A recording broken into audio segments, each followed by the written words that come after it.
This conference will now be recorded. Good evening and welcome to the City of Warrenville Community Development and Planning Committee of the Whole regular meeting on Monday, May 9th, 2022. Deputy City Clerk Gravetti, could I please have the roll call?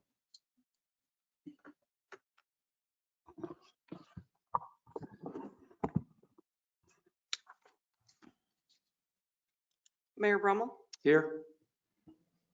Alderman Ashour, Here. Alderman Berry, Here. Alderman Davalos, Here. Alderman Goodman, absent, Alderman Krischel, Here. Alderman Kruckenberg. Here. Thank you. Alderman Lockett, Here. Alderman Widener, Here. Alderman Goodman, I'm sorry. We have a, Here. thank you. Okay, you have a quorum. Okay, thank you very much.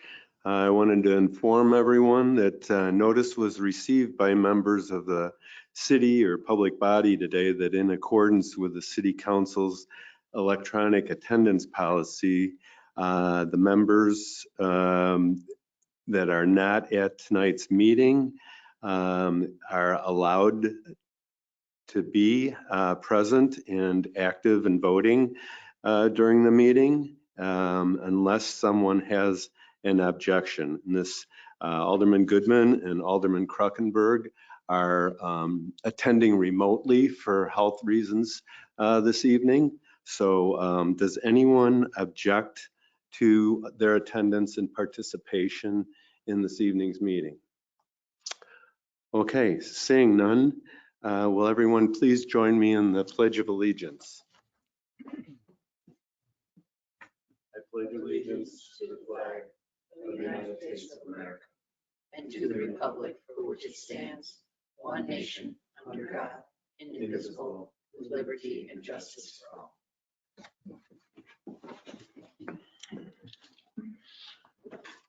Okay, now is the time we set aside for citizens' comments.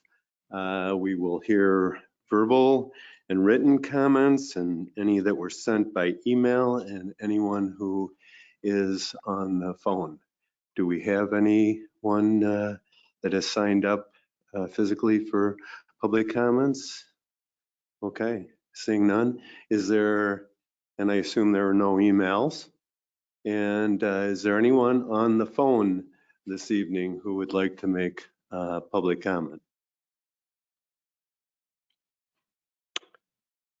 Okay, now it's time for official and staff comments, beginning with the mayor. Mayor? Good evening. Today was the first day. You really should have got out and got some minutes in for the Mayor's Fitness Challenge. It was perfect. The rest of the week is supposed to be perfect also. So hope to see you out on the trails. We got a bike ride in today and it was just delightful. We've waited so long for a day like today. So join us. If you haven't signed up, all you have to do is go to the website. It's very easy. Keep track of your minutes, compare them to my minutes. We have a little friendly competition going and we have a little fun. There are different age groups and there will be a premium at the end of this if you get the 1,500 minutes in over 10 weeks. So join us by all means. Thank you. Alderman Berry. I would just like to remind everyone that this Saturday is the Warrenville, the annual Warrenville Bike Rodeo, and that will be starting at 9 a.m. It's right out here in front of City Hall. Come on down, all the kids with your bikes and your helmets. And we've got a bunch of stuff for you to do and gifts for you to receive. So come and have a good time. You can get your picture taken with the Chief of Police, Ray Toronto, and also this will be ending at 11:30. So please make sure that you come early enough to be able to go through the little obstacle course that we have available. Okay, great. Thank you. Are there any other comments that anyone would like to make? Mayor, go ahead. Just a reminder about the bike rodeo. If you've got a bunch of old bikes laying around that you don't want anymore and you can't get rid of, bring them along. Working Bikes takes them and rehabs them and gets them out to someone in the world who needs them. And I think last year, our bike shop turned in 118 bikes working bikes, and the year before 300 and some. So those bikes get recycled and they get out and about. So bring it on down. There's a place to leave them off, and it's part of your garage that you can use again. Thank you. Administrator Coakley?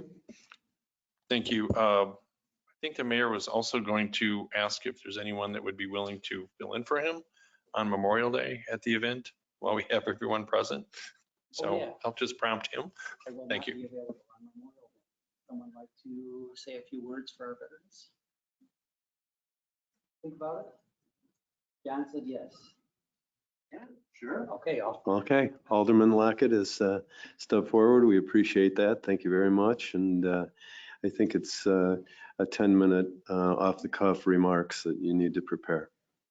No, I'm just, sincerely, I know Alderman or Mayor Brummel would like to be there, and he's always got great things to say on Veterans Day, recognizing, or Memorial Day, recognizing the people who have served and given their life up for their country. So thank you for volunteering to do that. Okay, if there's no other comments, we'll go ahead and begin the business of the meeting. And this evening's first agenda item is the presentation of the Environmental Advisory Commission's proposed fiscal year 2023 work plan, and City Civil Engineer David Romero will introduce this informational item. Mr. Romero? Thank you, Alderman Weiner. Good evening, everyone. I just want to give a brief overview of the Environmental Advisory Commission's new work plan initiatives. There are 6 for the current or upcoming fiscal year. Certainly, I can, at the end of this, answer any questions for the original or typical initiatives that are on there from year to year for those who aren't familiar. But I imagine most staff members and city council members are already familiar with them. Also, I believe present at City Hall is Chairperson Jean Marie Kauth, who will be available to answer questions and probably speak more on behalf of the Commission. So if you haven't taken out the attachment already for the work plan, you can go ahead and grab that. The new initiatives are indicated by the highlighted mark, and it also says in parentheses new. The first one is providing recommendations on renewable energy certificates and civic contributions. This was an initiative requested by City Council last summer that the Environmental Advisory Commission would look at the benefits between whether as a city, when we on an annual basis choose our electric provider, whether we should solely have them provide renewable energy certificates or provide civic contributions. Last year, the electric supplier that we chose provided both, and City Council also asked that the Advisory Commission would provide a recommendation how to use those civic contributions, which I believe is, we received approximately $20,000. So EAC has looked at the benefits for that, and they have currently provided a recommendation. We are reviewing that recommendation, and it's scheduled to be presented at a future committee of the whole meeting.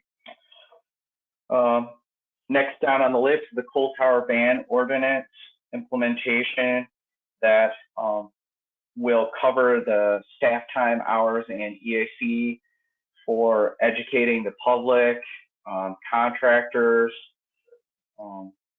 HOA associations of the upcoming coal tar ban ordinance that will take effect at the beginning of January 2023. It also takes into account staff time for implementing that program and finding the procedures that we need to using the current Mesa City software. Next on the list is the Metropolitan Mayor's Caucus Climate Action Plan. This is a new climate action plan developed by the Metropolitan Mayor's Caucus. Some of you remember they also developed the Greenest Region Compact, and the city adopted a resolution to support that Greenest Region Compact and to try to adopt its goals in our processes. I think probably that was the impetus for our current climate action plan that we have. So this is a new climate action plan that the Metropolitan Mayor's Caucus is asking municipalities in this region to consider. So EAC will be reviewing that, and staff as well will be considering how we can incorporate that on a day-to-day level, not just simply say, yeah, we support the plan.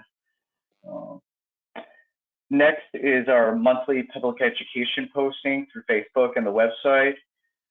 Commissioner Murphy, through her current position at L'Oreal, I believe part of her role is educating in, I guess, bringing environmental awareness. And so she has a passion in educating the public through social media. She feels like that's a really important way to reach the young public, and she has decided to, on a monthly basis, take different aspects of environmental awareness and develop a posting to place on the city's Facebook page. Next, EAC wants to consider reviewing and providing a recommendation for a no-mow May option. This is a option that is starting to gain some ground. Westmont, Illinois has already adopted such a program. The basic concept behind it is that residents who choose to, for a portion in time in May, can decide to not mow their lawn and not have code enforcement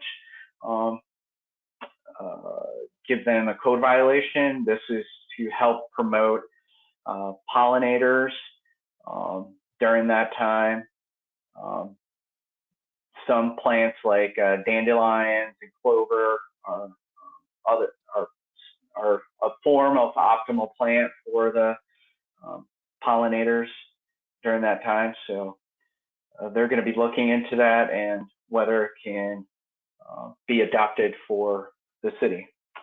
And then lastly, EAC wants to look at how we can better manage plastic grocery bags.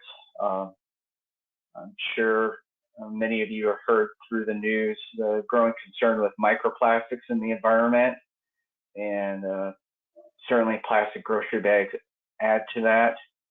And so they want to see what possible options there are for reducing the amount of plastic grocery bags that enter in the environment. That pretty much covers the overview that I have for tonight for the work plan. Are there any questions or concerns? Thank you for presenting these initiatives. Appreciate it. We'll go to the council members that are present here first, and then I will call on the individuals who are remotely attending the meeting. Any questions? Alderman Davalos? Thank you. I don't have a question. I just want to say a couple things. David, thank you very much. And thank you, Jean Marie, for being here. I just want to let everybody know, put this in perspective. I've been the council liaison to the Environmental Advisory Commission for a few years now. And when I first got on, and subsequent years, we had our maybe 4 to 6, 5 things that we did every year. Arbor Day being one of the big ones that everybody sees. But there wasn't a lot new each year. I just want to let you know, this is just part of the list that we talked about. I think that the environment, and I know you guys all know this, climate, the environment has become so much on the forefront of what municipalities are trying to do and citizens are trying to do and states and the federal government, everything. But there's just so many really cool ideas out there that we are trying to, that the commissioners are trying to read about and understand and figure out how would they work with staff, or what would they do. So it's a very exciting time because of these ideas. So I just want you to know these were the top ones. And it's kind of nice to be in a position where we have to choose what we're going to be interested in. So I just kind of wanted to put that in perspective because the commission has done a lot of work in filtering through these and choosing what they think will be beneficial to us. So thank you all. Thank you. Any other questions or comments from the council members at the dais? Okay, I'll go to Alderman Goodman now. Welcome, Alderman Goodman. Please go ahead with your comments and questions. Thank you. I wanted to just say how much I am in support of these initiatives. I think it's great to see the expanding number of projects that the EAC is delving into. I think that the additional financial support is well worth it. I'm very excited about some of these new ideas, but there was one thing I wanted to ask about. As it mentions in the memo, this is a pretty sizable increase in the amount of staff time that's going to be dedicated to EAC projects overall. Can you tell me which staff members are mostly going to be involved in that and how that will fit with their other city duties? Sure. I would say that with regards to the renewable energy certificates and civic contributions, that'd probably be between City Assistant Administrator White and me. Coal tar ban ordinance, it would probably be Community Development Director Ron Menser and I.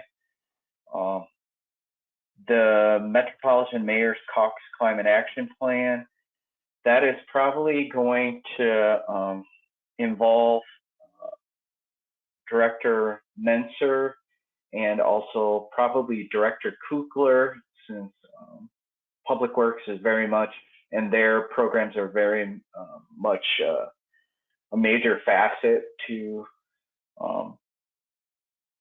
implementing new environmental initiatives.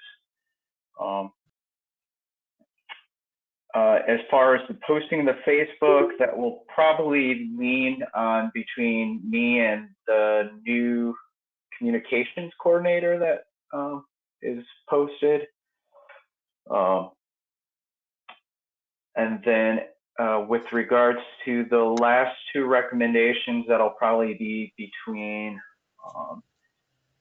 Director Menser and myself.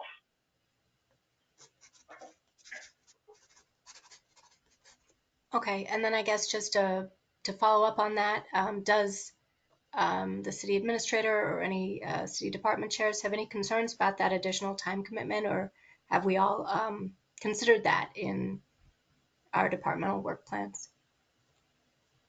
Administrator Coakley, you have a comment? I haven't reviewed all of these in detail. You do have all the departmental work plans, and we've reviewed those with the citywide ones. I'm not aware whether all of this was included in those or not. Those were done during the budget process. We'll have to be looking back at that and determine that. And per Alderman Goodman's point, we have to make sure that it fits in with everything else so we can get everything has to get prioritized for the city, and things do happen that come up that aren't expected, like pandemics and others. Barring those things, we just have to make sure that there's time allotted for it. It may well be that, like other things in the city, departmental work plans, some of these things may or may not be able to get done within one fiscal year. We're already a week and a half into this fiscal year. Worthy, worthwhile projects, but I don't know specifically those details. We'd have to discuss it, and it overlaps, as you heard, with some of the departments. So there'd have to be some input from Public Works, and some of them may be more Public Works or administration than community development, but we can sort that out. And if there's concerns, we can report back. But at the moment, I can't give you a definitive answer on those. Okay, well, if there are any concerns, I hope that staff will raise them, because I think this is all, very worthwhile stuff, and I'm glad to see staff supporting it. Great. Any other comments? Okay, this was a presentation only and for our information. And once again, I'd just like to thank Civil Engineer Romero and as a liaison to the AAC. These initiatives are much appreciated and supported. And please express our appreciation to all the volunteers that will be bringing ideas and working on these projects. Give them our appreciation. Thank you. Thank you, Alderman Winder. Good night, everyone. Okay, our next item on the agenda is the consideration of a revocable right-of-way permit and covenant agreement for 3 South 604 Glen Drive South. And Public Works Analyst Kristen Youngmeyer is here with us virtually, and she will do this presentation on this agenda item. Welcome, Ms. Youngmeyer. Great. Thank you, and good evening, everyone. So for this agenda item, the current owner at the residential property of 3S 604 Glen Drive desires to add on to his existing fence, which the existing fence is currently installed within the unimproved city right-of-way that's located along his northeast side property line. The existing fence installed in this segment is not officially approved by the city as a permissible encroachment. Before the owner installs additional fencing in this segment of right-of-way, the city and owner will need to execute a revocable right-of-way permit and covenant agreement. In April, the owner did submit a letter and executed revocable right-of-way permit and agreement, which is included in the agenda backup material. So he can document, or this is documenting his request for the city to obtain permission to maintain the existing fence, but this also is requesting to install new fencing. Also in the backup, I think it's around page 9 of this item's material, is an aerial view of his property that identifies where the current fence is located along with where the addition would be located. So just wanted to make sure I pointed that out. I would be happy to take any questions or comments. Okay, questions or comments from the alderman at the dais? Alderman Davalos. Yeah, I just wanted to make sure or ask you if this sets a precedent or would change any other decisions in the future, or it's going to be a problem for any other decisions in the future. I mean, it seems like a good idea, well thought out. It's a beautiful fence. But will we be saying yes to a lot of things? I mean, will it change any way that we make decisions in these sorts of things? Do you think? With this process, the residential owner did submit an application that was reviewed by the Public Works Director, Phil Kukler, along with Ron, which would be the process for anyone. This also is in a area where there's no plans to improve this particular segment. So I think the current process is looking at this on a case-by-case basis. If Director Kukler or Ron has anything to add, I'll let them do so. But I feel like with the current review process, this would, again, probably take everything or future applications on a case-by-case basis. Yeah, it was interesting when the backup said that we didn't have, the city didn't have any plans for that, which I think would be a big factor in this. I guess you'd have to get another situation exactly like this, then go ahead and approve that. You certainly wouldn't approve it if the city did have plans. And I'm assuming we won't ever have plans. But yeah, okay, I just was more interested in the process and what it set up for the city as far as the precedents. Thank you. Director Kugler or Menser, did you want to interject anything at this point in time, or? Okay. No, I think Kristen gave a good answer. We look at these on a case-by-case basis and evaluate what we have that's in that right of way. I mean, sometimes we might have other improvements like water main, sanitary sewer, storm sewer that might be in conflict with the fence, for instance. But I thought Kristen did a nice job answering the question. We look at them on a case-by-case basis. Okay, thank you. Great, you just thanks. popped up on the screen. I just wanted to make sure I didn't overlook you if you had any comments. Alderman Goodman or Kruckenberg, do you have any questions or comments? Okay, I think that concludes the question and comment portion. If anyone would like to make a motion. Oh, Alderman Ashour, go ahead. I just wanted to point out that we have in the past made similar arrangements with people to use public right-of-ways or even purchase them. The city's retained the ability to use them as a way to put in sewers or utilities. That's something we've done several times since I've been on the council. And this indicates to me he's only asking for use of half of the easement if it comes up to the opportunity to possibly buy it or something at some point.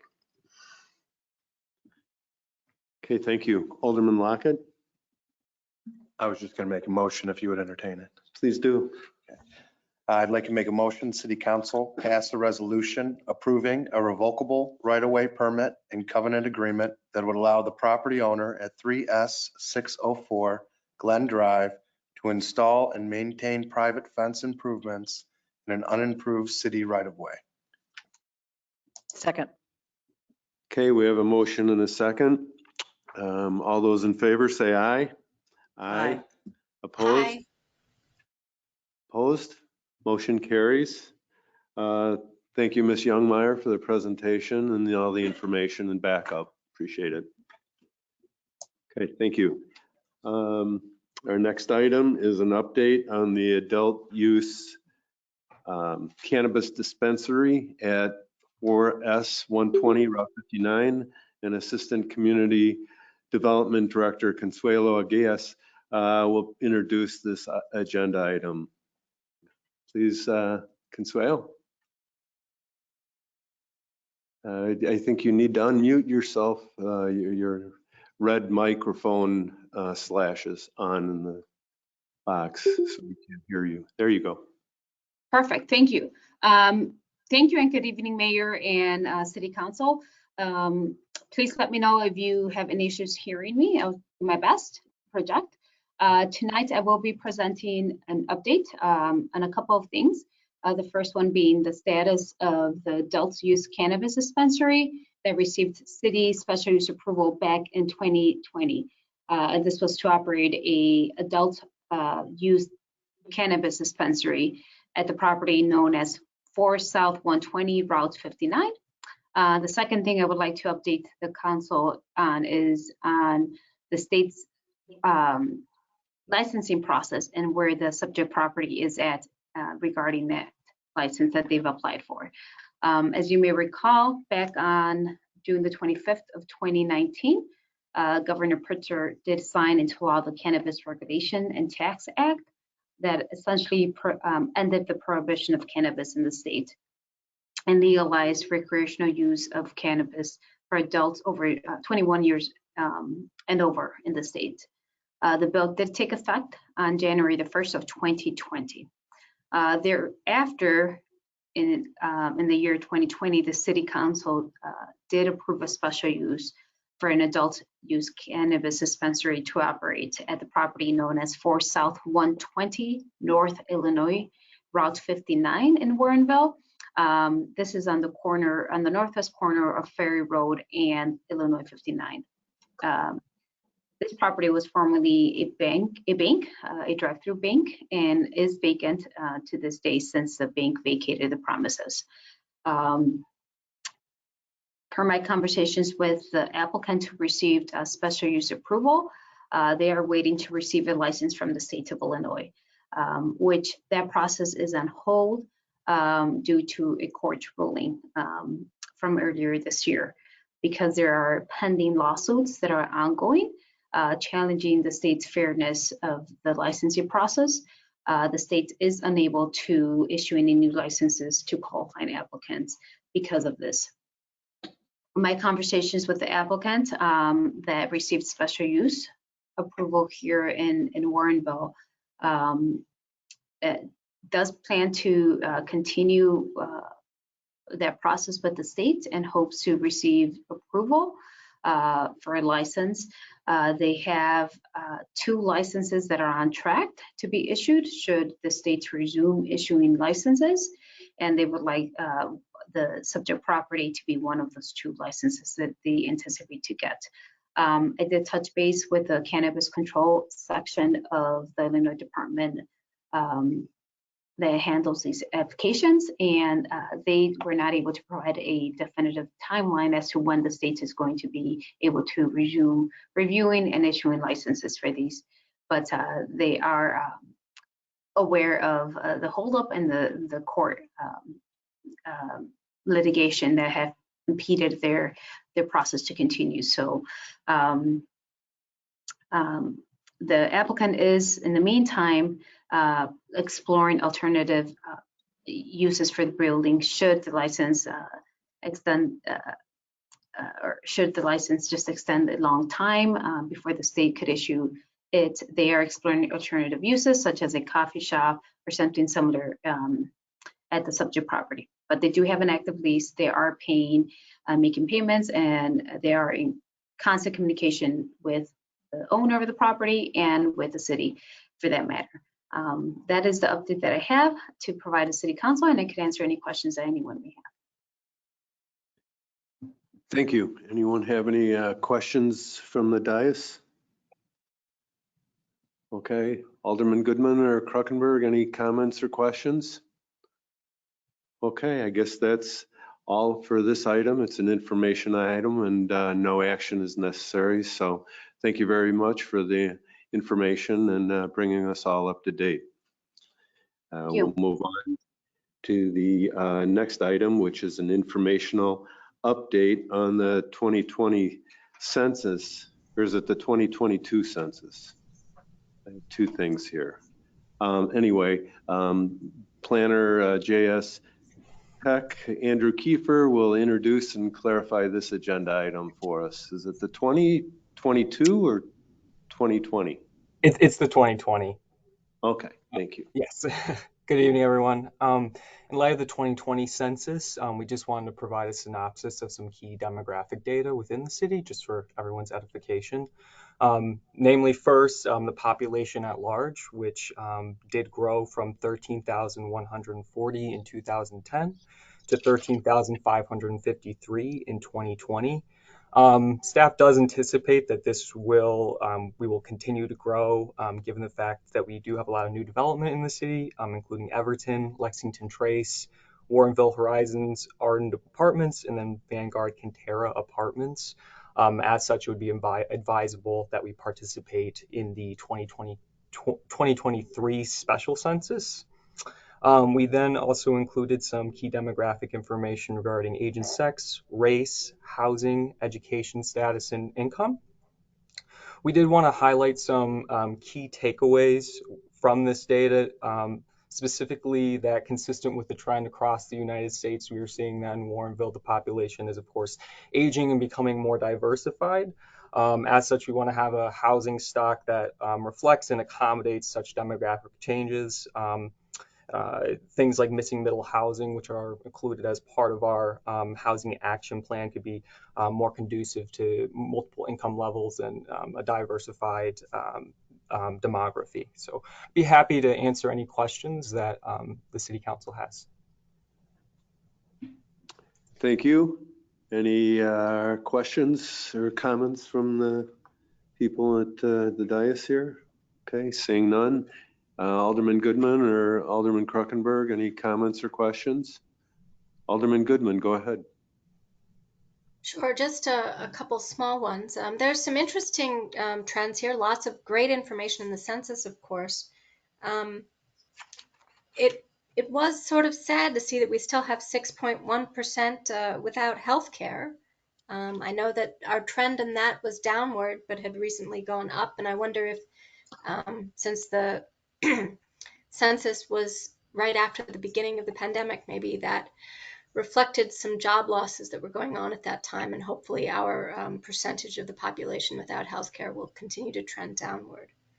I was a little surprised by some of the math in the memo, though, that didn't seem to quite add up. If we have 21% of the population 18 or under, then saying we had 90% with a high school education or above seemed wrong, but perhaps that was just taken out of some subset of the population.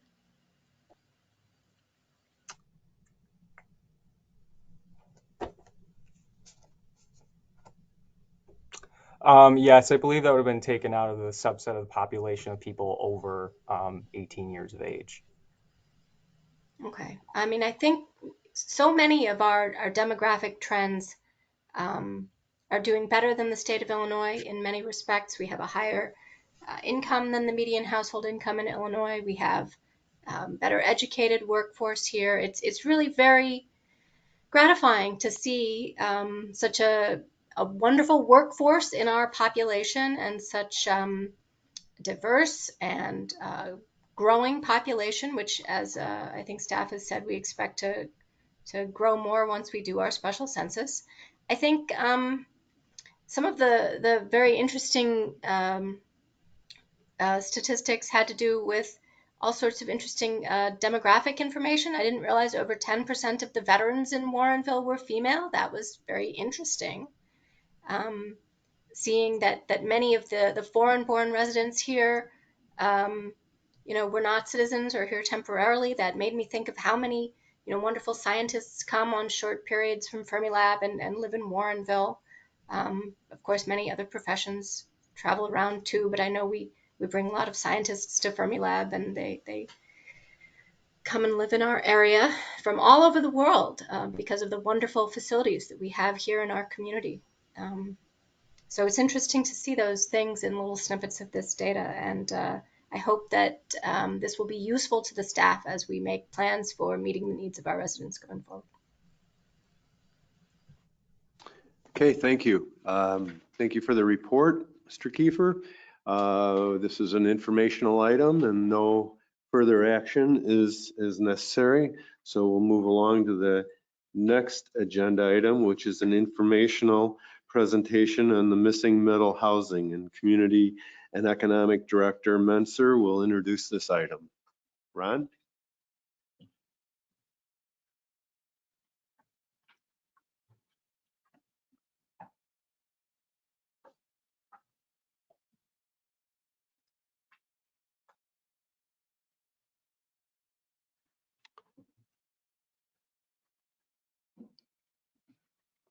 Is Director Menser available? Yep, it would help. Thank you. It would help if I turn my camera on and my microphone. I apologize for that. It's okay.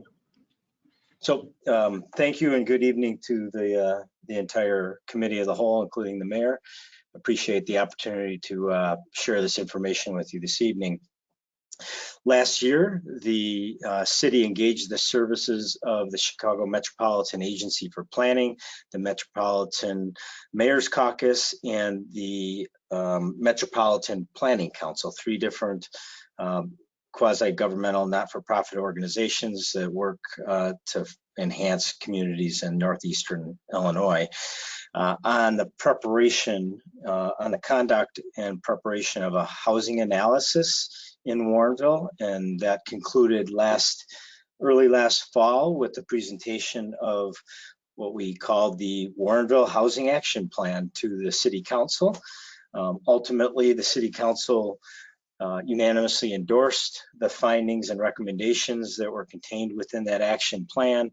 But during that process, there was quite a bit of discussion. I think some questions, and I don't think everybody was entirely clear on one of the recommendations, and that recommendation specifically encouraged the city to explore additional opportunities to attract missing middle housing into the community.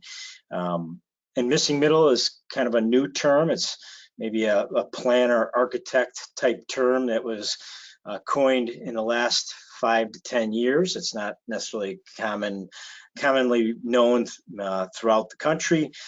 So I thought at the time, I thought it would be a good opportunity for staff to come back and present some more detailed information on missing middle housing, give the council an opportunity to ask any questions they might have, just to help further enhance the understanding of what missing middle is, the value it would have for the community, and what the city can do to help encourage it. And at the time, the council seemed very interested in having that presentation. So here we are 6 months later, and I'm going to provide you an overview on the what, why, and how of missing middle as it relates to the city of Warrenville.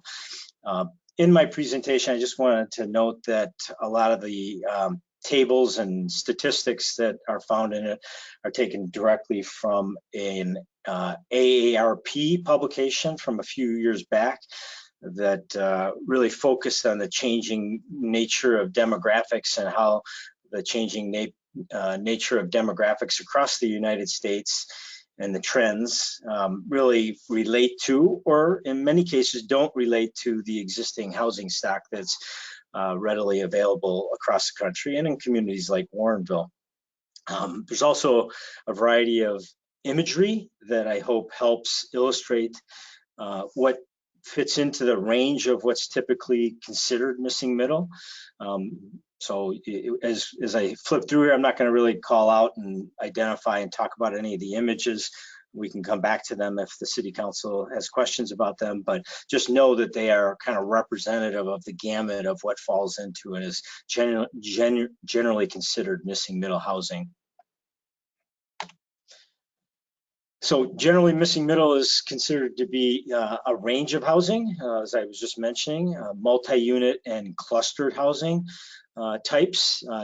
In essence, the best representations of missing middle are housing that's compatible in scale with single-family homes. If it could be as small as a detached small cottage type single family home, or an accessory dwelling unit, some people feel is a missing middle type of housing. Generally, this type of housing satisfies the growing demand for housing opportunities in walkable areas.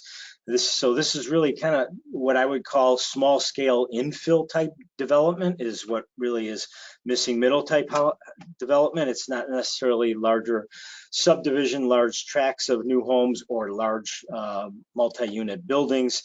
This is the stuff that fits into the fabric of the community, mostly in infill lots. These does definitely respond to shifting household demographics that are found throughout the country and including in the city of Warrenville. Some of those demographic trends were highlighted in the information that Andrew just presented, and I'll touch on some of those trends in a little more detail in the next couple slides. Ultimately, this type of housing meets the need of further diversification of housing choices in communities at different price points. So we're not talking about housing that's all at one level or of one type. We're talking about a variety of housing at a variety of price points. Excuse me, Ron, can I interrupt for a second? We're getting contacted by one of the remote attendees. Alderman Goodman, did you have a question? If there are slides, I do not see them. There's a handout. There are no slides. No, nobody sees my screen? No. It mentioned online that there would be a paper handout at the meeting. Obviously, I do not have that. Yeah. Let me see what I need to do to share. I thought it says I'm connected. I'm the presenter. Let me see. I apologize. I was assuming I can see it on one. I have two screens. I can see it on my screen, and I think Christina made me a presenter. So let me see what I need to do to Alderman Kruckenberg, did you have a visual of the screen? No, I don't have a visual of the screen, but Ron sent the handout to both Alderman Goodman and myself before the meeting started. So you might want to check your city email and check if it's in there. Okay.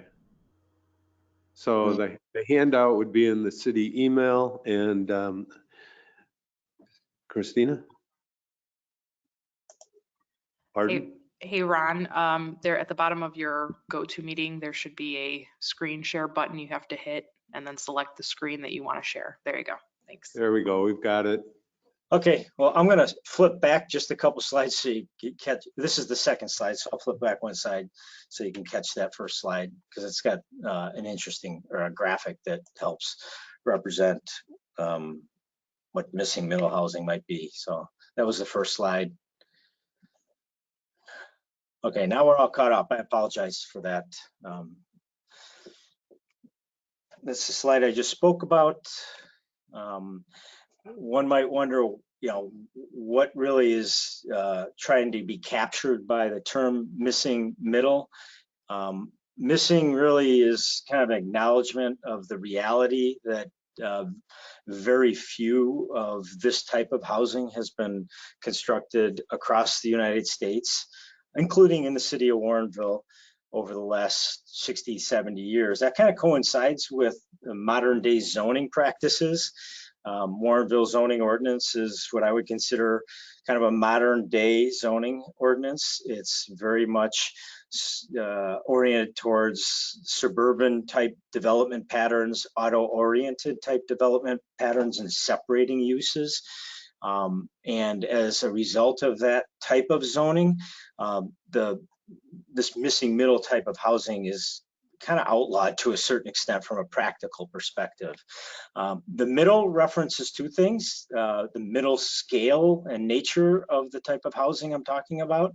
The graphic here on this particular slide shows you kind of where that middle scale of housing, the different variety of housing options it includes, and how it fits into the overall variety of housing that one might find in any community, having detached single family houses on one end of the spectrum, 2, 3, 4, 5 bedroom houses, and then on the other end of the spectrum, larger multifamily mid-rise type developments. Certainly Warrenville has its share of both of those, a lot of quality detached single family neighborhoods that have been around for a long time in the community.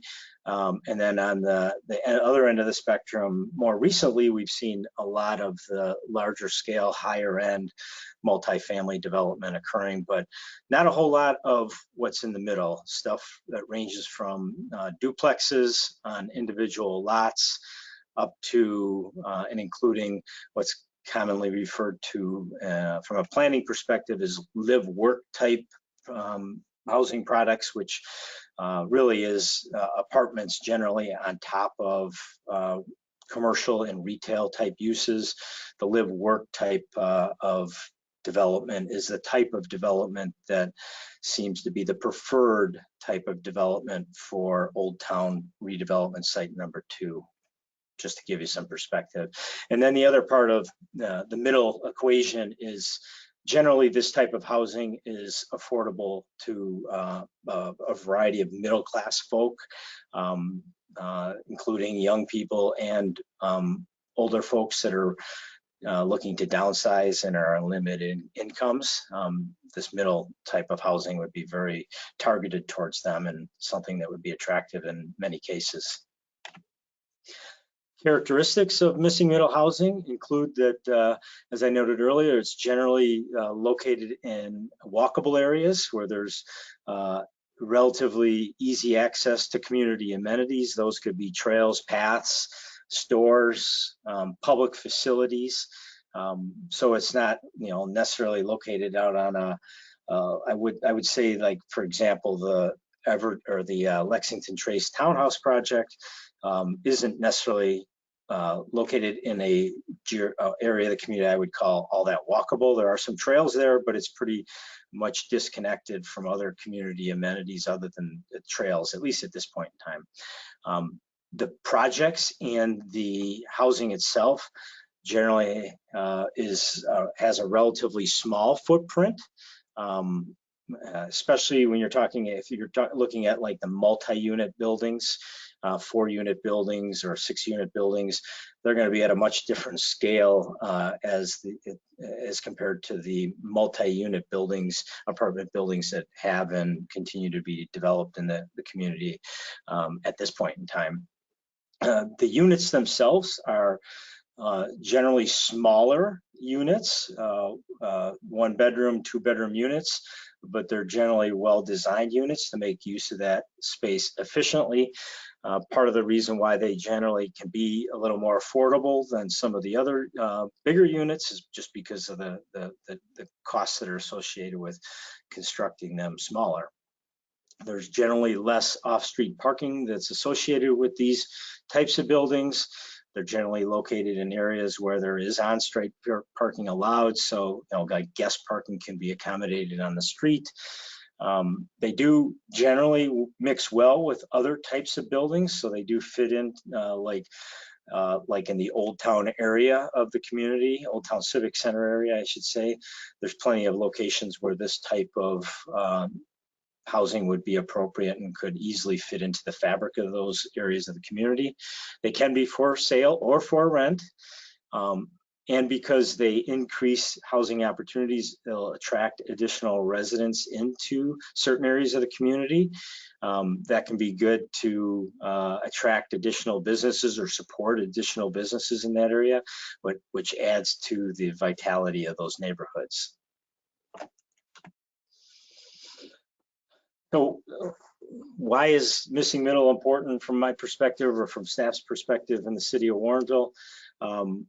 There is seemingly a growing disconnect between existing housing stock in most municipalities, and I believe including Warrenville, and some of the more significant demographic changes that are happening across the country because of the way households really exist today in comparison to what they have been in the past, when most of the detached single family housing in the communities were originally built.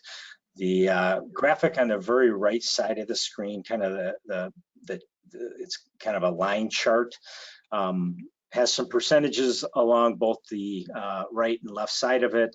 Along the right side, you'll see at the very top 40%, and that gray line. That represents the number of households in the United States that were considered to be nuclear family households around 1970. So just over 40%, I think it was somewhere right at about 42, 43% of the households that existed in the United States at that point in time were occupied and designed to accommodate families, a husband, wife, and children. If you look over on the right side, you're looking at probably the late 2019, 2018, and the percentage of nuclear family households in the United States had been cut in half approximately. We're down to close to 20% of the total number of households now, what would be considered nuclear family. At the same time, the number of single person households is almost doubled during that period. At this point in time, about 28% of the total households across the United States are occupied by single people living alone. If you add couples living alone with no children, you're looking at over 50% of the households do not have children. So that's a pretty dramatic shift in what's happening from a demographics perspective. On top of that, people are getting married, folks are getting married at a later age and having less children. And as I'll talk about next, the entire country is aging. In 2020, we had 56 million people in the United States that were over the age of, or that were 65 or older. In 2030, that's projected to be 74 million, which equates to about one in every 5 people in the United States at that point in time will be 65 years or older. And in 2035, it's estimated that there'll be more people 65 and older than there will be children under the age of 18 for the first time ever in keeping records of that nature in the United States. So the population is aging in the United States, and as people age, their housing needs change, and missing middle is one of the ways that the city can effectively help retain its residents and allow those residents to age and stay in the community. Another, I think, important point and value to the community of missing middle housing is that it really is a quality type of housing that is attainable to a wide variety of middle income households. Specifically, as I just mentioned, senior households that many of which are on limited income, and younger professionals that not necessarily can afford the luxury type of apartments that are being built in the community, or new single family homes or new single family townhouses that are being built in the community. Just to give you a point of reference, you would need to have, a young person would need, or any person for that matter, would need to have an income of around $60,000 to afford the least expensive and smallest unit in any of the new apartment buildings that are located in the city of Warrenville at this point in time. So those apartment buildings are certainly nice apartment buildings. They have a lot of amenities, but they are relatively expensive, and missing middle can be an opportunity to provide housing, quality housing in the, kind of the desirable areas of the community that is attainable and affordable to both seniors and young professionals. And then last but not least, I just wanted to recognize that we just started talking about the term missing middle last fall when we were discussing the housing action plan. And it certainly is one of the two more important recommendations in that housing action plan. But the city's Old Town Civic Center sub-area plan and the city's economic development plan do recognize the value to the community of having a diverse and high quality housing stock, including multifamily, multi-unit type housing. So missing middle would certainly be adding or encouraging, accommodating additional missing middle in the community would certainly be consistent with the goals and objectives and recommendations in those important policy documents. So what can the city do to help encourage more missing middle housing? The most important thing that the city of Warrenville can do is evaluate and update what I would consider some of its outdated zoning regulations that date back to the 70s and early 80s. Some of those include some of the minimum setback requirements. For example, right now, if you wanted to build a 3 or 4 unit building, you'd have to build it in the R6 zoning classification, and in the R6 zoning classification, the minimum side yard setbacks currently are 30 feet on each side. And I think that is really a throwback to the type of multifamily development that was happening in the 70s and 80s, which is generally larger apartment type complexes. And knowing some of the type and quality of development that happened back there, you probably needed 30 feet of setback from adjacent properties to adequately separate and buffer. But if we're talking about small scale infill development, 30-foot setbacks is, it prohibits it from happening. Minimum lot area per dwelling unit. Most all of the attached and multifamily developments that have happened recently in the community, and I say recently, I'm talking about in the last 10 years or so, have not complied with minimum lot area dwelling unit requirements. They've received special approvals through the planned unit development process, which may make sense and can be accomplished for larger scale development proposals done by large scale developers, but it's not realistic to expect on a regular basis anyway, in my opinion, small scale developers that would be looking to do a 3 or 4 unit building to try to get that done through the planned unit development process. I think it just is throws up a hurdle that essentially, from a practical perspective, prohibits folks from trying to move forward with that type of project. The city zoning ordinance currently has minimum unit size requirements in terms of square footage. They are probably, again, a throwback to the type of units that were being built in the 70s and 80s, which primarily focused on 2 and 3 bedroom apartments. And if we're looking to try to encourage more affordable development that would be more connected to current demographic trends, I think allowing smaller units would be appropriate and desirable. Our parking requirements are excessive, to say the least, from a residential standpoint, especially for this type of housing. All of the new multi-unit housing that's been approved in the city of Warrenville has received some fairly significant relief to our standard zoning requirements, parking requirements. And it would make sense if we want to encourage this, not to require a bunch of extra parking that's not going to be necessary, especially in areas where there's on-street parking that can accommodate visitor parking. One of the ways we can, I believe, help adjust and update the zoning ordinance to make it more likely that this type of housing would be developed, and then yet still have some additional controls over the quality of it, is to create and implement a new zoning overlay district. And as part of the budget process, we talked about that. There is funds that have been included in this current year's budget to undertake an effort that would lead hopefully to the adoption of a new zoning overlay district that would make it more likely that we would see that type of traditional form of development that I think we would all like to see happen down in the Old Town area, and missing middle housing happen in the community easier and more regularly than what we currently experience. And then, of course, streamlining and reviewing our review and approval processes could certainly make it more enticing for individuals to develop this type of housing. Ideally, we could make it easy enough where people that live in the community that aren't necessarily developers that might identify an opportunity or have a piece of property where this would be appropriate could build this type of unit, this type of housing on their property.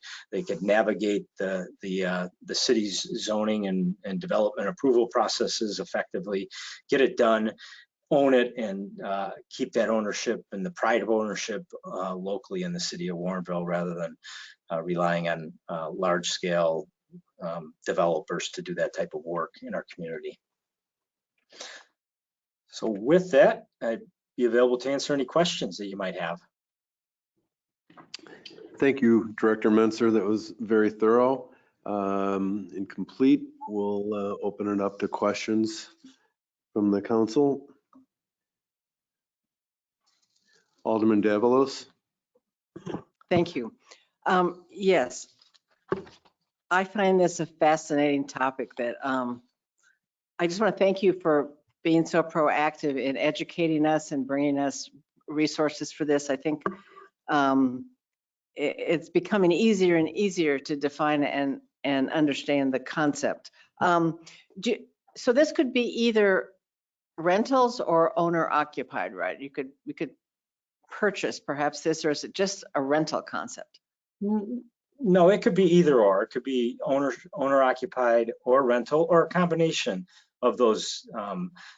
Under like normal FHA lending rules, a individual can get a normal 30-year FHA mortgage for anything between 1 and 4 unit buildings. So if I wanted to buy a duplex, for example, and live in one half, I could get one mortgage for that building, live in one half, and then rent out the other half. Okay. So the townhomes along the eastern side of the DuPage River down there in Cantera with the apartment complex, and then there's along the river townhouses. Are those townhouses with the houses, would they be an example of the missing middle, or not necessarily? You know, I personally wouldn't, yeah, I mean, you're kind of in a gray area there. They are close enough to some amenities. They're adjacent to the west branch of the DuPage River Trail. If you live there, your child and you had children, they could walk to Bauer School. There's some other commercial entity or amenities in that area. So, you know, it is close to that, but the form of that project that's a big project. It's 160 units, probably 25 or 30 acres of one consistent type of development.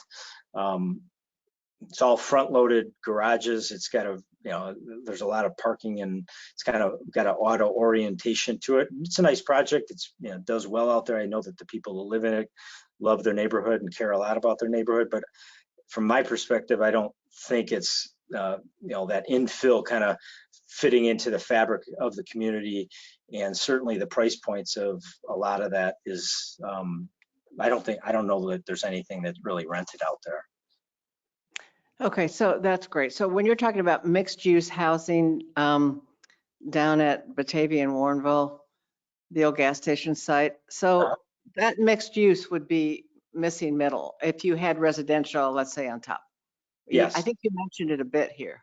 Yeah. So this picture, if you can see the cursor moving, that's, you know, that's an older building, but that's missing middle. It's housing units on top of commercial uses. I could have as well, for the presentation, taken a picture of the Bear building that's down there, or the Bullwig building, because that's a similar type of arrangement that both of those buildings are. And the housing units that are in that on the second floor of those buildings are affordable. They're quality housing units, and they're walkable to a variety of amenities in the community. So yeah, I would consider those definitely missing middle, and type, you know, one type of missing middle that we should, you know, try to do what we can to encourage more of. Okay, thanks.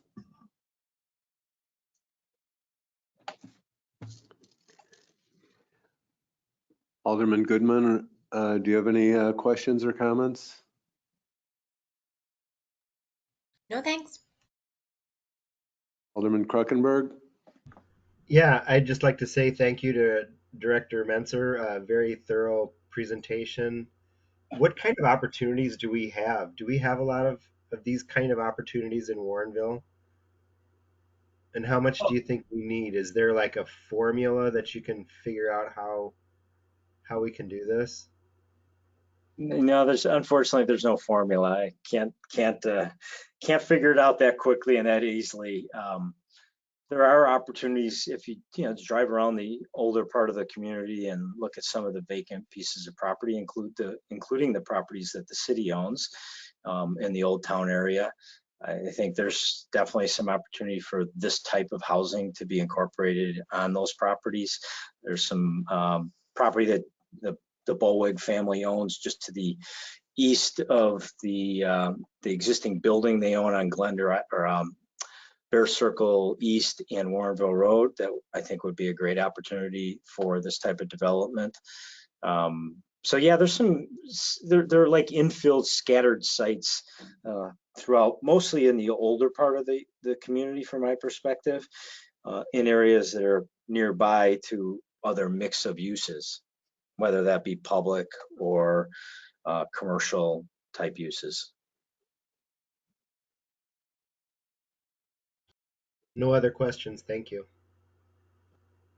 Thank you. I have a couple questions. Do you think that there's an opportunity for like an adaptive concept for some of the areas that we have in Warrenville that might fit some of the characteristics of the missing middle, and to improve their walkability scores and their transportation abilities? As a matter of fact, within the city's existing buildings? Yeah, I do think there are opportunities for that. I don't know so much about within existing buildings, but there's one or two buildings I could see that could potentially be converted to accommodate this type of use. But I see that there could be areas where there's existing commercial parking lots that are very much underutilized, that you might be able to find opportunities, a creative, developer working with the city to redevelop some of those asphalt areas that really aren't adding any value to anybody, and add some additional housing opportunities that would be classified as missing middle. And the folks that would live in those housing opportunities would have quick access, walkable access to the adjacent commercial businesses that are in the area.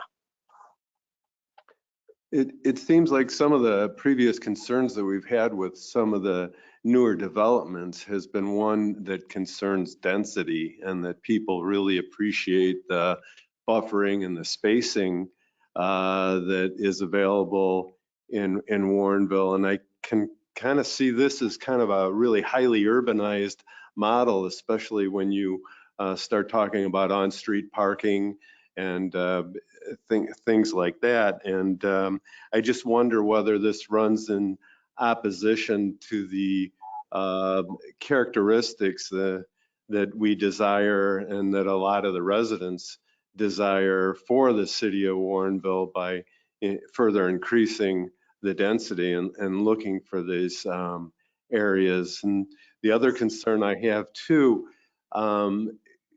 building a community, I think you want people to live here and stay here. You don't necessarily want them to move in and out. You like them to become part of the community and, volunteer for all the different events and committees and so forth that we have, and that ends up, kind of lending itself to, I guess, maybe the older fashioned model that I'm used to, where it was more residential. So I just wonder how you'd respond to some of these with the intensified approach of building these units. Yeah, I would agree with you on your first point that this type of housing does increase, from a practical perspective, it densifies an area, but it does it in an area in a manner, in my opinion, if it's done correctly, that adds to the interest, integrity, and vitality of an area by offering, including or incorporating additional housing opportunities on land in a form that's generally consistent with, like what a house would be, or a bigger house. I do think like a good example of missing middle housing, one that we have been successful for, is shown on the screen here on the very bottom left corner, and that's the Earhart project. That clearly is especially the stuff along the, well, it's all, the whole project's I think a classic missing middle project. It is definitely more dense than other single family areas that are directly adjacent to the site, but I think density at that location done in the manner that project was done is good density, and it actually adds to the community. And I think it would be, at least from my professional perspective, it would have been unfortunate if the city would have said, no, we just want 7,000 or 8,000 square foot detached single family lots that in theory would have some more open space, but there would be a lot less units there. So I think that kind of gives you an idea of how that type of additional density can be incorporated into the fabric of the community in an effective manner and meet the growing need for housing opportunities. And then just to speak to the rental issue, yep, you're right. There's a lot of people that have that, share that opinion about rental in a community. They also are very concerned about the transient nature of renters. But the reality of today is that many people rent by choice. For example, my children, college educated kids looking to get out of the house, they don't want to own a house, they want to rent. From a practical perspective, they wouldn't be able to afford a house in Warrenville. They need to rent. That's what they want to do. Kristen Youngmeyer and I have talked on a couple of points, a couple of times. She would love to have more missing middle opportunities in the city of Warrenville, especially in the kind of the fabric or the fabric core of the community, that she could rent a place and be close to work and ride her bicycle to work. There's just not a lot of those opportunities. So I do think, you know, we're not talking about redeveloping large lot areas of the community where you have a lot of the open space in the bigger lots. To accommodate this, we're looking at trying to accommodate, at least from my perspective, the right place to accommodate this would be in infill areas closer to where there is already more density and a variety of uses that people could walk to. Would you then consider the new installation, the Horizons, as kind of middle, missing middle housing too, that's at the corner of 56 and Batavia Road? Seems to match the description. It does. It would probably be on the way high end because it's 70 units.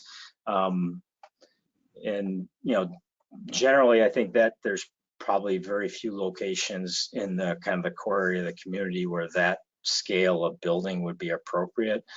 Most of the, and it's definitely larger in context than what you would say a typical traditional single family home would be. So, you know, you might, again, there's no hard and fast black and white line where missing middle starts and stops. And that's why I tried to describe what some of the characteristics of missing middle housing is.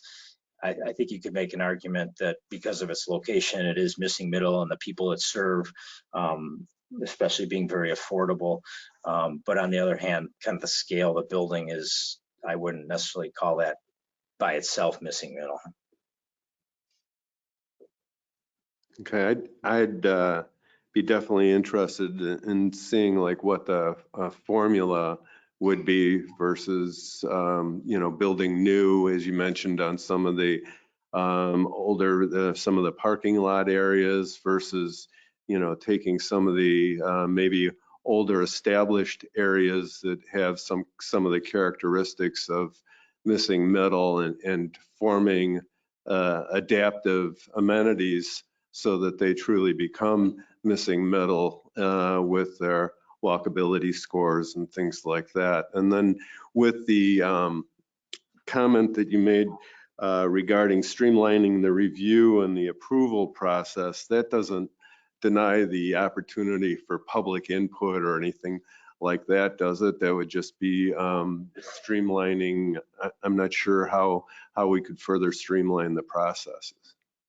Well, it depends on what the ultimate structure is. You know, one of the things that I think would be very valuable, and from both the standpoint of encouraging or making missing middle more feasible in the community, but on the other hand, ensuring that it's done properly, is the zoning overlay district.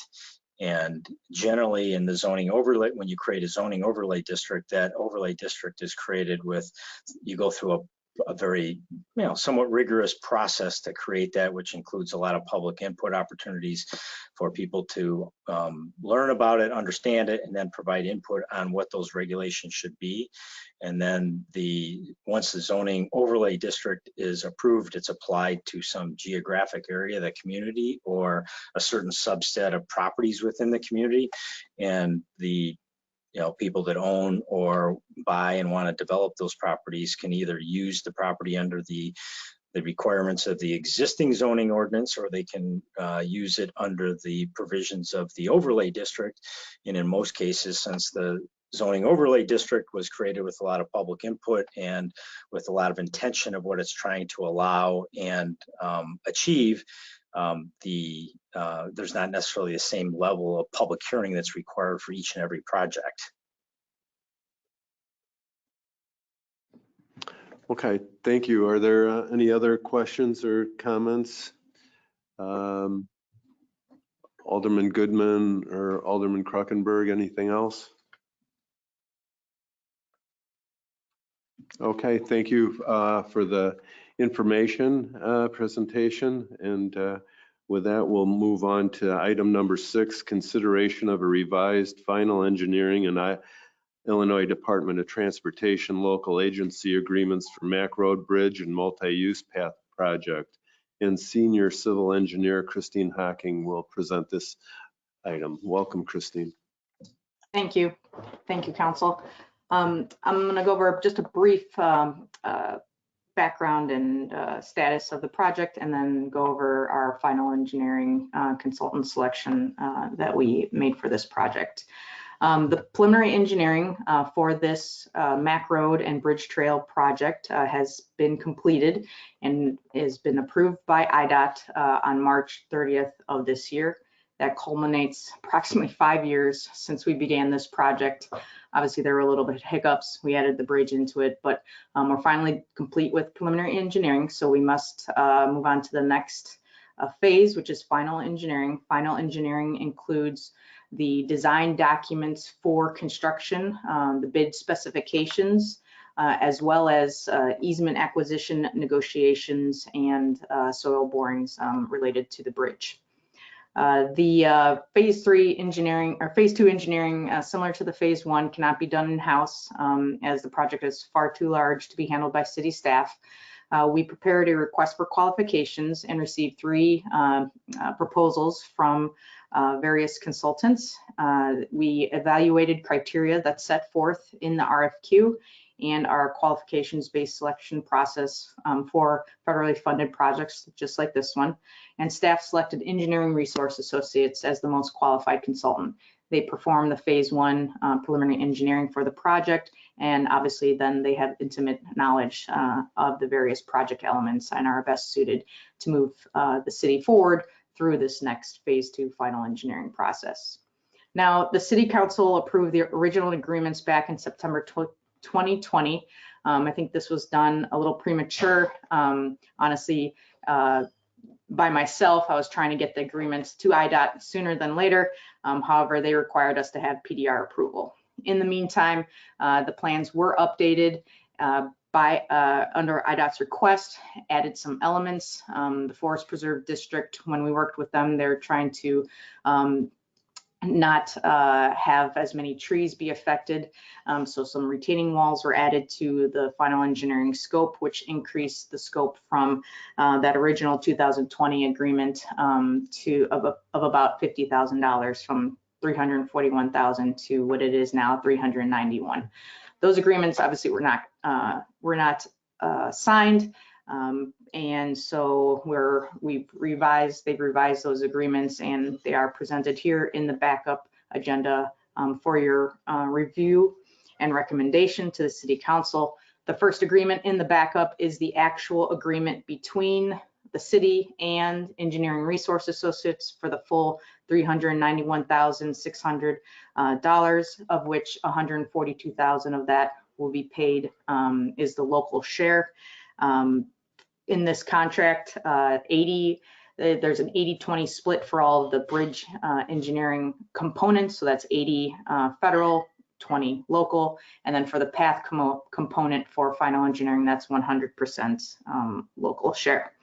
The second agreement, which is related, is the agreement between IDOT and the city. This documents the agreement for the city to pay that $142,000 local share for the project.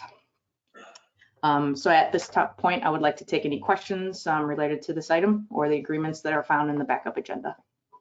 Thank you. Questions from the council? Are there any comments? Alderman Goodman or Kruckenberg, any comments? Okay, if not, then the next step would be to voice a motion.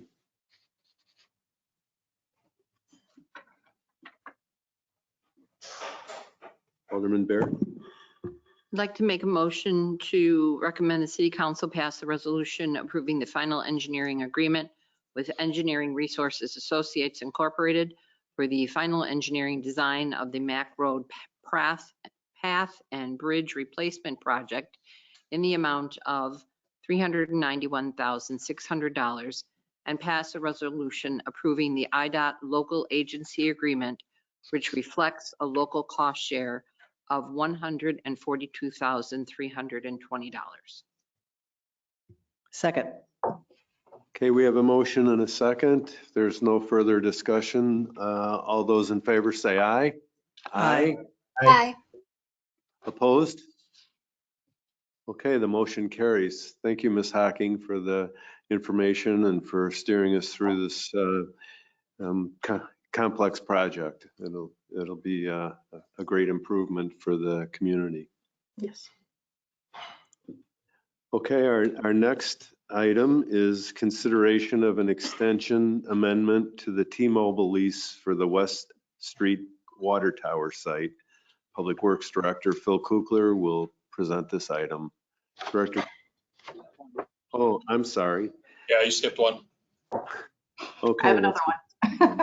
Back up. Consideration of concurrence with IDOT award of the Trailhead project and use of developer park contributions for increased city project cost shares. And again, Senior Civil Engineer Christine Hocking will present this item. Thank you. Almost go home early, but carry on. Thank you. Okay. Thank you. On Friday, April 29th, IDOT opened bids for this Trailhead project. The apparent low bidder was Landmark Contractors with a bid of $1 million, a little over $1 million, which is $206,000 over the engineer's estimate. Based upon this low bid price and assuming that the city can receive additional STP funding that we have already requested into DMMC, the city's local share would increase from about $220,000 to $275,000. In order to move forward with the project, IDOT is requesting that the city provide a letter documenting concurrence with the low bid cost and increased local cost share. The IDOT local agency agreement will need to be amended, and the construction costs will be presented, or construction costs will be presented at a future city council meeting after we've received the final say from the DMMC for that additional STP funding. All of the engineering and construction costs for the project, as previously presented in previous city council meetings, are anticipated to be offset by the developer park contributions and that are on account for the city's use. Some of the items that were overbid on this project, apparently IDOT gives us kind of a range, but the top items were the restroom building, items like PCC sidewalk, pipe handrail, the stone seating for the Illinois Prairie Path Heritage Display, informational kiosk, and then this precast medallion in the middle of the Illinois Heritage Display. Our project wasn't the only one that was over the engineer's estimate of bid. Approximately of the 250 projects that were bid, about half of them were all over that engineer's estimate. We think there's various reasons. Obviously, a big one for ours is the materials costs, probably for the restroom building, but it seems like a lot of projects are having this same issue. Luckily, we do have that opportunity for the additional STP funding. It's just DMC has to meet and agree upon that for the future. So with that, I'd like to take any questions on this item. Thank you. Questions or comments from the council? Alderman Goodman? When you say offset by park contributions, do you just mean that we have more park contributions that we haven't spent on other things? Correct. Okay, so it's not like there's any new developer contributions you've identified. Not to this date. Okay. It's not typical for us to have an engineer's estimate come, I guess 25%, I suppose, over the estimate. Our estimates are usually pretty conservative. And I'm sure that at least some of this has to do with, as you described, materials costs going up and some inflation. But, a quarter is quite a lot.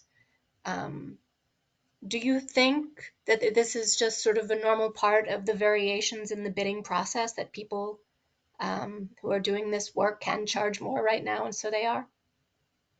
I can't really say if what the contractors and subcontractors are thinking about doing with bidding. I just, like I said, I know that a lot of them are overbid right now. And I think there's a lot of variables that are going into that. Okay. Do you think our engineer's estimate was mistaken in some ways, or that we need to do this differently next time? I think their costs seem to be in line with what we've had some costs for in the past. So it's just, yeah, I don't believe that they really underestimated many of the costs. Maybe a few. Their estimate was put together in January. That's when you have to start the process to get it into the bid documents. So, I mean, you talk to any contractors, and 6 months ago, prices had changed by, 15, 20%. So I think part of it is timing. And yeah, I think generally our engineers' estimates have been pretty close. The last one, the Deal Road project, was pretty on par. I know our streetscape project, kind of the similar thing happened. That was back in 2017, 16, 17, where our engineers' estimate was low on that one. But yeah, I think it's the type of project that we have. We have very specific elements. So they have a lot of different specific subcontractors that are bidding on these projects. And maybe if one contractor is doing the precast medallions, maybe they upcharge a little bit. I'm all speculating though with that. Sure, I understand. Okay, thank you. Thank you. Any other questions or comments? If not, entertain a motion on this. Alderman Lockett. I'd like to make a motion that City Council authorize staff to prepare a letter to concur with IDOT's award of the Trailhead project to the low bidder, Landmark Contractors, Inc. in the amount of $1,001,551.45, and with a local cost share total of $275,030.52, and 2, Mayor Brummel to sign the letter, and 3, use of city reserved developer park contributions to cover the city's entire cost share for this project. Second. Thank you. We have a motion and a second. All those in favor say aye. Aye. Aye. Opposed? Okay, the motion carries, and now we're on to item number 8, which is the consideration of an extension amendment to the T-Mobile lease for the West Street Water Tower site. And Director Kukler from Public Works will present this item. Phil, welcome. Thank you, and good evening. The T-Mobile's lease on the city's West Street Water Tower expires this year, so they requested an extension, which is included in the agenda backup materials. That extension, including the annual 3% increase to the rent, is consistent with other recent lease extensions the city's done, as well as other existing leases with the city. So staff just feels it's fair.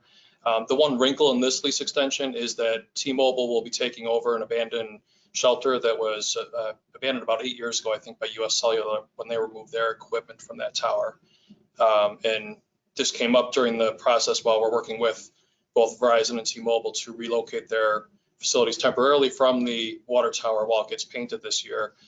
They requested to temporarily house their equipment in there, and then eventually requested to permanently house it in there. From my perspective and from Utility Maintenance Superintendent John Satter's perspective, this gets rid of a liability. I mean, this is a vacant building that the city is responsible for currently and has no use for.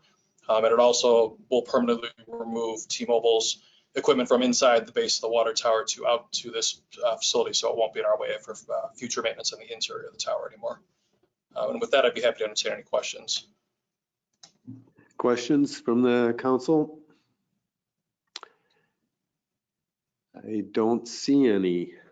Then we would move on to the next step, which would be a consideration of a motion. Alderman Lockett. I'd like to make a motion, City Council approve a resolution approving the First Amendment to the communication site lease agreement with T-Mobile Central LLC. Second. We have a motion and a second. All those in favor say aye. Aye. Aye.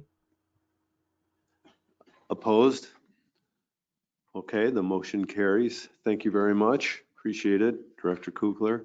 Moving on to the next item, consideration of the use of developer sidewalk contributions to fund the new sidewalk along Talbot Avenue. And Community and Economic Director Menser will present this information. Ron? Thank you. Last summer, the City Council approved a preliminary planned unit development for the development of a new 23,000 square foot building on the vacant parcel of property located at the northeast corner of Talbot and Calumet, out in the northwest corner of the Warrenville Industrial Park. Part of the PUD approval requirements mandate that the developer and owner of the property install a sidewalk along the Talbot Avenue frontage of the site, which ends up being a very long sidewalk. But that sidewalk is important because it would provide a pedestrian connection to the western entrance into the Summer Lakes Park, and that's a very heavily used area of the park. It's got tennis courts and a number of different ball fields and a skate park back there. So it's got a lot of amenities and some fairly large parking lots. Right now, when the parking on the property is filled up, people park along Talbot Avenue and even bleed over in the heaviest parking demand times onto Calumet Avenue, and then they have to walk down Talbot, the street pavement of Talbot Avenue. So not too different than what the city just experienced as it went through the IDOT process and bid out the Trailhead project.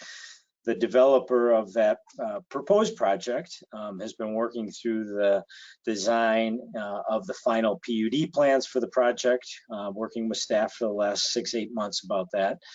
And then earlier this year, they notified the staff that they weren't going to be able to move forward with the project because of the large cost of the project just didn't make economic sense. And they broached the idea with staff, is there any opportunities for city assistance to help minimize some of the project costs? And the one thing that staff identified that we might be able to justify using some currently held city dollars on would be the installation of that sidewalk, given the fact that it has some benefit from an overall community standpoint. It's not just serving their project, it's actually improving safety of residents that might be trying to travel on a bike or on foot to the back entrance into Summer Lakes Park. In the past, over the last 30 years, the city has collected sidewalk contributions from 4 different developers that we have not used. They're still on file with the city. There's about a little over $18,000 or almost $19,000 on file with the city from those 4 subdivisions that were done historically in the community. Unfortunately, those dollars have been on file for a very long time, partially because we really don't have clear enough records to identify who paid those dollars and specifically for what projects. But they were in theory paid to install public sidewalks along the properties that were being developed at that time. We've had a conversation or a couple conversations with the city attorney to talk through whether or not it would be legal and appropriate to use these donations that are on sidewalk donations or contributions that are on file to help fund this new sidewalk along Talbot Avenue. And I think that the conclusion is that it certainly would be a reasonable and defensible use of those funds. But ultimately, if somebody challenged the city's use of those funds, it would be up to the court to decide whether or not that was appropriate or not. Given that, and given from the staff perspective, the value of the sidewalk, we're recommending that the city council approve the use of the funds to reimburse this developer of the corner of Talbot and Calumet for the a portion of the construction costs of that sidewalk once it's complete, provided they complete it according to city standards and they enter into a reimbursement agreement with the city that basically they agree to hold the city harmless and defend the city against any litigation that might be or could be filed in the future for the city's use of these funds. Ultimately, the practicality of that is that if somebody did file a lawsuit to challenge the use of the funds at that location, it would be much more cost effective for the developer just to pay the individual that filed the suit if they could prove that those funds were funds that that individual contributed. So with that, staff is recommending that the city council approve the use of those contributions that are on file for the use for the construction costs related to that sidewalk, subject to the conditions that are outlined in the May 4th, 2022 memorandum included in the agenda backup materials for this particular item. Thank you for the thorough explanation. It's appreciated. Are there questions or concerns from the council? Alderman Davalos? Yeah, so is this a city sidewalk? Would we be repairing it and maintaining it even though we're not legally involved on it? Is it still one of our sidewalks? Yeah, the way the sidewalk as it's currently proposed would be constructed half on the existing narrow Talbot Avenue public right-of-way and approximately half on the private property. In order to do that, they would need to dedicate an easement up front that would be a public sidewalk easement. And then once it's complete, in order to receive reimbursement, they would have to actually dedicate additional public right-of-way under the staff recommendation anyway, so as to make sure that the sidewalk is entirely located within public right-of-way. And it would be a public sidewalk owned and maintained, and when it needs to be replaced in the future by the city of Warrenville, it would be included in the city's CMRP. Thank you. Thank you. Alderman Lockett. Hey, Ron, just a question. There's no way to get lights either over there. And the only reason I ask is because I think, isn't there something very similar to the sidewalk fund with the light fund, like street light funds that people have paid into? Because I think I remember we paid into it when we built our building. And I just didn't know if that has money and if we could spend it putting lights in there too, because it does get pretty dark down there. Mm-hmm. We have in the past collected funds for street lighting improvements along different segments of Calumet and Y'all. So there probably are some funds. I don't recall the details of where those funds were collected from or the amount that's on file.